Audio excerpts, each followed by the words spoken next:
ఓం శ్రీ గణేశాయ నమః. శ్రీమాత్రే నమః. శివాయ గురవే నమః. శ్రీకృష్ణ పరబ్రహ్మణే నమః. శ్రీరామాయ నమః. శ్రీ గురుభ్యో నమః.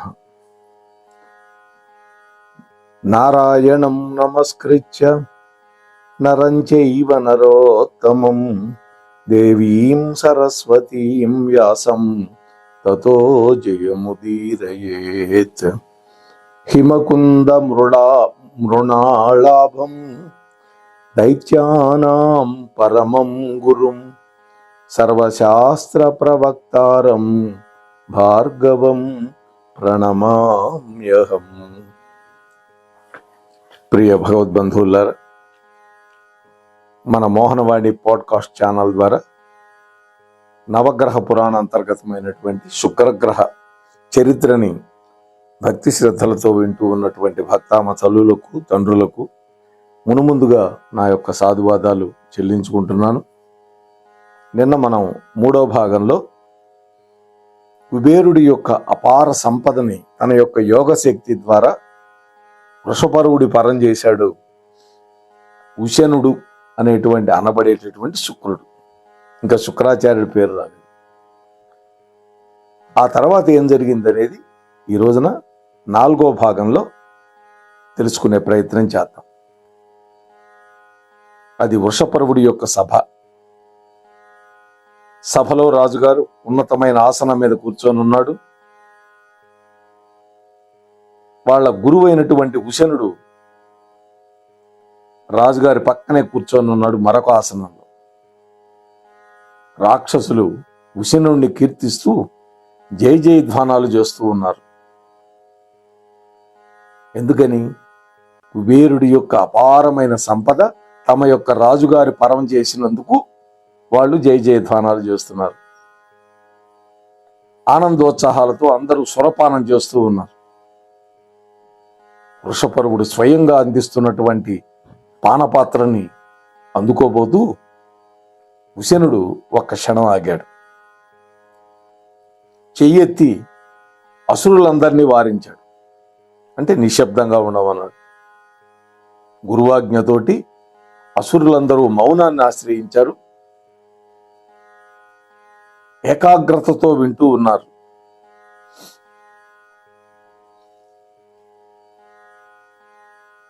అందరూ వింటూ ఉన్నారు. ఇంతలో ఉశనుడి యొక్క ముఖంలో రంగులు మారుతూ ఉన్నాయి.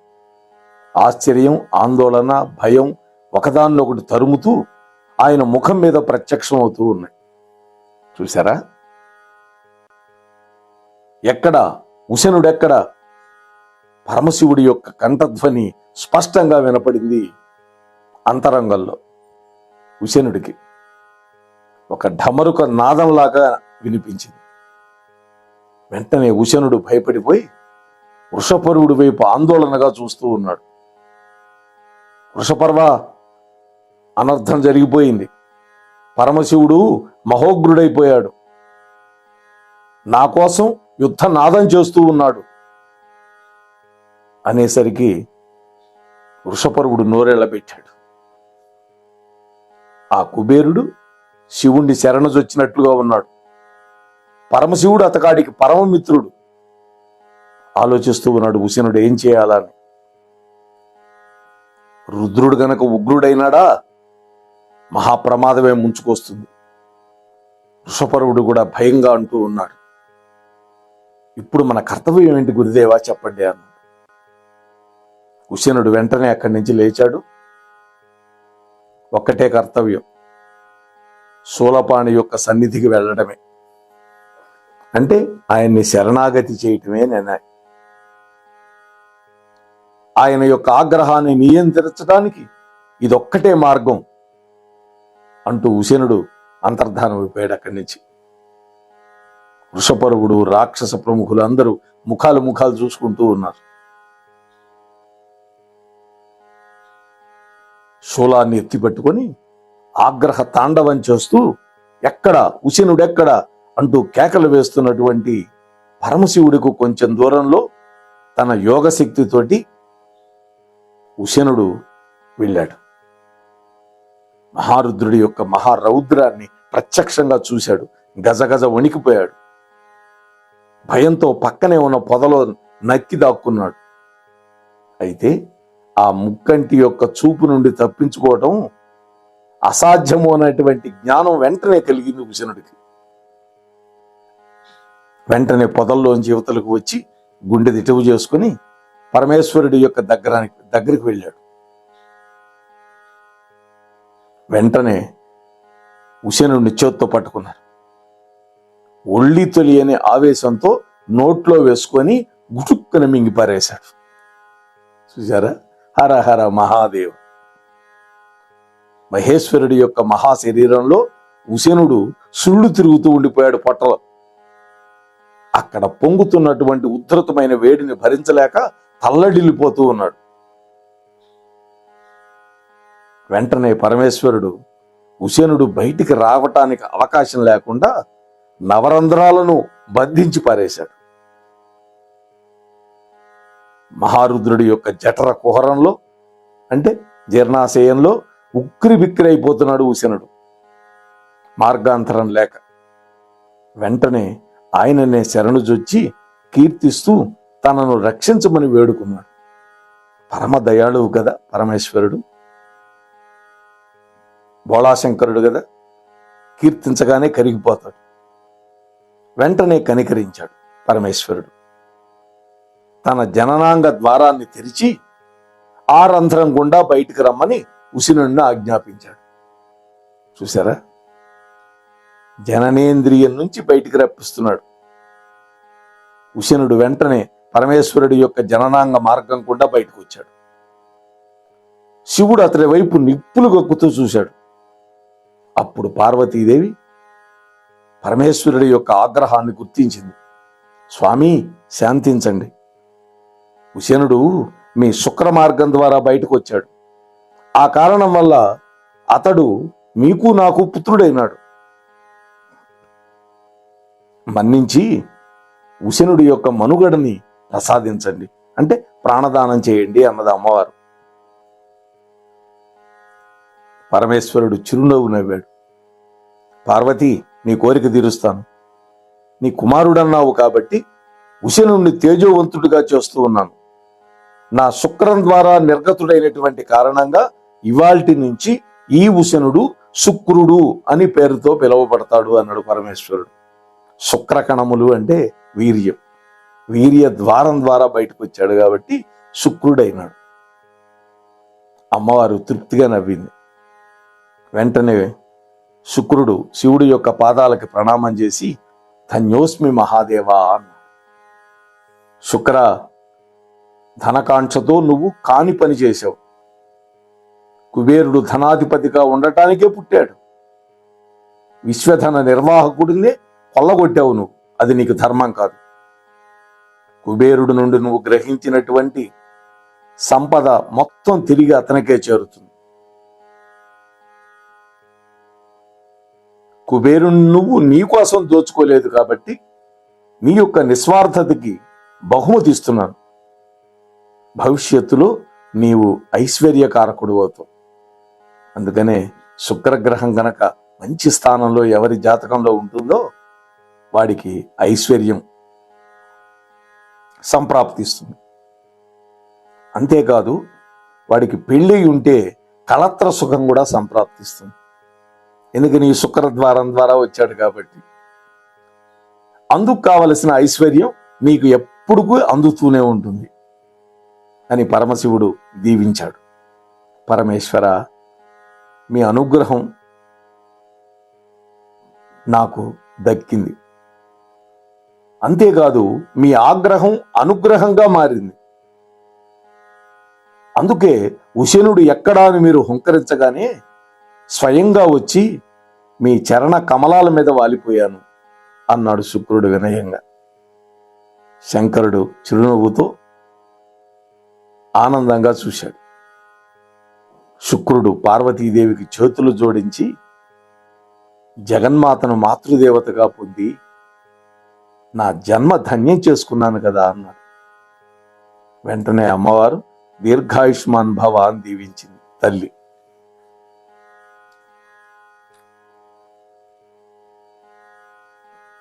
ఆ తరువాత తండ్రి అయినటువంటి భృగువు దగ్గరికి వెళ్ళాడు, నమస్కరించాడు. నాయన, అదృష్టవంతుడు నువ్వు.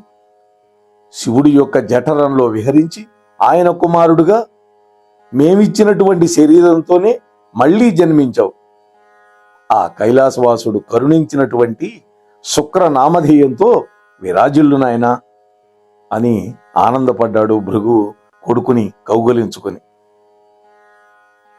పులోమ అన్నది, ఆహా, జగన్మాత పార్వతీదేవి నా బిడ్డకు ప్రాణం పోసింది. ఆ భవానీ శంకరుల యొక్క కరుణ నీకు భవిష్యత్తులో కూడా తప్పకుండా ఉంటుంది నాయన అని ఆనందంగా పులోమ అన్నది. వెంటనే వృషపర్వుడు అక్కడికి వచ్చాడు. మా గురుదేవుల అదృష్టం మాకు కూడా అదృష్టమే తల్లి అన్నాడు.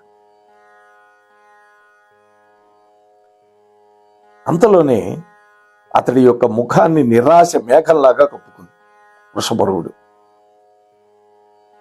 గురుదేవులు మహత్తరమైన యోగశక్తి ద్వారా కుబేరుడు వద్ద సంగ్రహించిన సంపద మళ్లీ చేయి జారిపోయిందే అనేటువంటి విచారం మమ్మల్ని అందరినీ బాధిస్తోంది అన్నాడు వృషపర్వుడు. అంటే పరమేశ్వరుడు ఆజ్ఞ ప్రకారం సంపద అంతా మళ్ళా కుబేరుడికి వెళ్ళిపోయింది.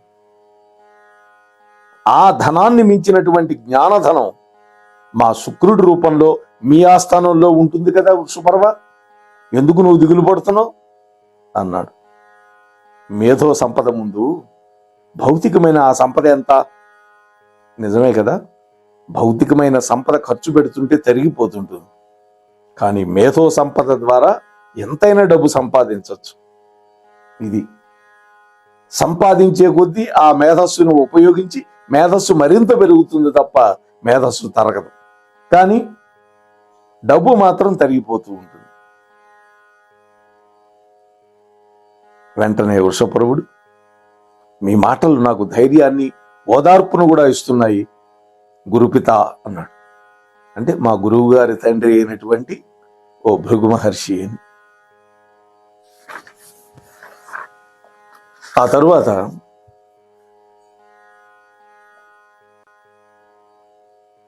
వృషపర్వుడు శుక్రాచార్యుడి దగ్గర కూర్చొని, గురుదేవా, మీరు ప్రసాదించిన ఐశ్వర్యం అందినట్లే అందింది, అంతర్ధానం అయిపోయింది.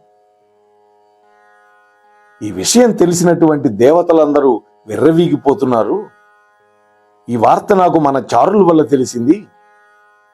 భుజబలమైన యోగబలమైన విజయం మాదే అనే భావంలో దేవతలు ఉన్నారు. వాళ్ళ వైఖరి నన్ను చాలా విధాలుగా బాధ పెడుతోంది గురువర్య అంటున్నాడు వృషపర్వుడు. శుక్రుడు నవ్వి, విజయం తమనే వరిస్తుందన్న ఆత్మవిశ్వాసంతో శత్రువు ఉన్నప్పుడే యుద్ధం చేయడం అనేది యుద్ధ నీతి. దానివల్ల మనకి విజయం సంప్రాప్తిస్తుంది అన్న. అంటే శత్రువు ఎప్పుడైతే విజయ గర్వంతో ఉంటాడో ప్రమత్తంగా ఉండడు, జాగ్రత్తగా ఉండడు, నిర్లక్ష్యంగా ఉంటాడు, మనకంటే గొప్పవాడేవాడని. అప్పుడు దెబ్బ కొట్టాలి అంటున్నాడు. ఇది యుద్ధ నీతి అని చెప్పాడు. నీతి శాస్త్రం అద్భుతంగా చెప్పాడు శుక్రుడు. అంటే దేవతల మీద యుద్ధం ప్రకటించమని మీరు సూచిస్తున్నారా గురువర్య? అవును, భుజబలంతో యోగ బలంతో మీకే విజయం చేకూరుతుంది తప్పకుండా. వాళ్ళేమనుకుంటున్నారు, భుజబలం ఉంది, యోగ బలం ఉంది అని వాళ్ళు విర్రవీగుతున్నారు ఇంద్రాదులు. అందుకని వాళ్ళు కొంతకాలం పాటు ప్రమత్తంగా ఉంటారు. అయితే భుజబలాన్ని యోగ బలాన్ని మించినటువంటి బుద్ధి బలం నా దగ్గర ఉంది. దీనికి ముహూర్తం నేను పెడతాను. ఆ ముహూర్త బలం ప్రకారం మీరు స్వర్గరాజ్యాన్ని ముట్టడించండి అన్నాడు శుక్రాచార్యుడు. రాక్షసరాజుని వాళ్ళ పరివారాన్ని రెచ్చకూడదు. శుక్రుడి యొక్క మంత్రాలోచన ప్రకారం వృషపర్వుడు రాక్షస సైన్యాన్ని సమీకరించుకొని ఒక రోజున ఆ ముహూర్తం ప్రకారం దేవతల మీద విరుచుకుపడ్డాడు. భయంకరమైన యుద్ధం సాగింది ఇరు సేనల మధ్య. రాక్షస వీరులు ఎంతో మంది ప్రాణాలు కోల్పోతున్నారు యుద్ధంలో. మితిమీరిపోయిన సైన్య నష్టం జరిగిన తర్వాత ఇక గత్యంతరం లేని పరిస్థితుల్లో వృషపర్వుడు యుద్ధరంగం నుండి వెనక్కి తిరిగాడు. రాక్షసుల యొక్క పరాజయం వృషపర్వుణ్ణి కంటే శుక్రుణ్ణి అధికంగా బాధించింది. తాను కదా ప్రోత్సహించి పంపించాడు ముహూర్తం పెట్టి. అంటే ముహూర్త నిర్ణయం సవ్యంగా లేదు అంటూ ఆ వృషపర్వుడు పరోక్షంగా గురువుగారిని సున్నితంగా విమర్శించాడు. గురువుని ఎప్పుడు అధిక్షేపించకూడదండి.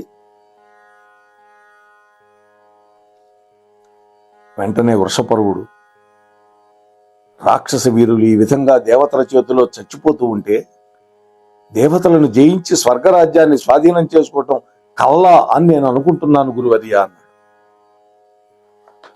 వెంటనే శుక్రుడు కూడా కోపం వచ్చింది. తీక్షణంగా చూశాడు వృషపర్వుడి వైపు. రాక్షస వీరులు యుద్ధంలో మరణించకుండా ఉంటే శుక్రుడు ఉన్నట్టుండి అన్నాడు. వృషపర్వుడికి అర్థం కాదు. ఆలోచించు అసురాధిప, మన వీరులకు యుద్ధంలో మరణం అనేది లేకుండా ఉంటే ఏమవుతుంది? మరణం లేకపోతే ఎలా ఉంటుంది? చావులేని యొక్క యుద్ధం సాధ్యం కాదు కదా గురుదేవ అనగానే, వృషపర్వ, ఈ శుక్రుడు దాన్ని సాధ్యం చేస్తాడు. దేవతల చేతిలో మరణించే మన రాక్షస వీరులు మళ్ళీ బతుకుతారు. అప్పుడు ఎలా ఉంటుందో ఒకసారి ఆలోచించు. చస్తారు వాళ్ళ చేతిలో, కానీ మళ్ళీ బతుకుతారు అనగానే ఆశ్చర్యం కలిగింది వృషపర్వుడికి. చచ్చిపోయిన వాళ్ళు మళ్ళీ బ్రతుకుతారా? ఎలా బతుకుతారు గురుదేవా? ఎవరు బతికిస్తారు వాళ్ళని? మృత సంజీవిని విద్య బ్రతికిస్తుంది. చిరునవ్వు నవ్వి అన్నాడు శుక్రుడు. ఆ మృత సంజీవిని విద్యను నేనే సాధిస్తాను. తదేక దీక్షతో తపస్సు చేస్తాను. పరమశివుణ్ణి మెప్పిస్తాను, సాధిస్తాను అన్నా. వెంటనే చెప్పాడు, నాయనా వృషపర్వ, నా తల్లిదండ్రుల యొక్క అనుమతి తీసుకొని రేపే నేను తపస్సుకు బయలుదేరతాను అని తన నిర్ణయాన్ని తెలియజేశాడు. గురుదేవా, మీ నిర్ణయం, మీ ఆలోచన మా రాక్షస జాతికి శాశ్వతమైనటువంటి రక్ష. ఆ మృత సంజీవిని విద్య వల్ల మరణించిన రాక్షస వీరులందరూ మళ్ళీ లేస్తారు కదా. ఆహా, అదే గనక జరిగితే విజయం మన ఇంట్లో శాశ్వతంగా విడిది చేసినట్లే ఉత్సాహంగా అన్నాడు వృషపర్వుడు.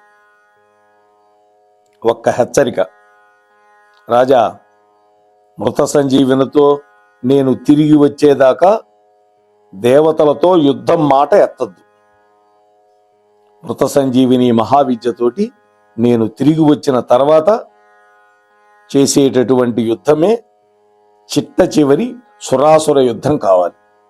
జాగ్రత్త.